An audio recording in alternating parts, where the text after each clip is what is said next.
Here's a topic you and I have spent a lot of time talking about, eminent domain. This is going to come into play in Texas if the president can somehow secure funds for his border wall. Hundreds, if not thousands, of property owners along the U.S.-Mexico border would face eminent domain. Eminent domain allows the government to take ownership of private land or property and convert it to public use. In general, the government has to pay market value. You can imagine that the seller of that land sometimes doesn't agree to the price that the government wants to pay, and the government can only exercise this power if it provides just compensation to the property owner. All right, eminent domain is most often used by the government to take land for buildings and other facilities, highways and railroads. President Trump argues eminent domain is necessary for his border wall, and you can bet that lawyers are gearing up for the ensuing legal battle, but it won't be easy. Back in 2009, a Department of Homeland Security report found the effort to take private property for border fencing was, quote,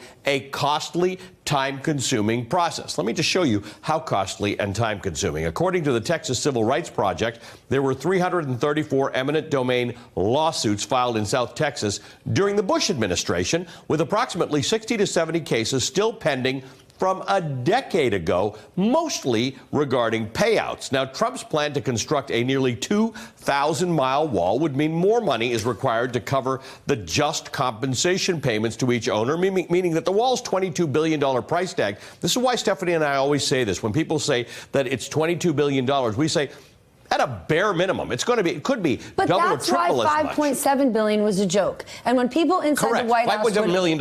This is, if you had no eminent domain to worry about, you're at least paying $22 billion. The $5.7 billion means nothing. Ali, I would talk to people inside the administration, and they were unable to articulate to me why we needed the wall, but they would say, Stephanie, $5.7 billion in the context of government spending is nothing. It's chump change. Let it roll. We're not even close to $5.7 billion. 22 doesn't cover it. It's $5.7 billion of your tax bill every year, so think about that. It feels a little less like chump change when you think that that's what you work every day to give the government money for.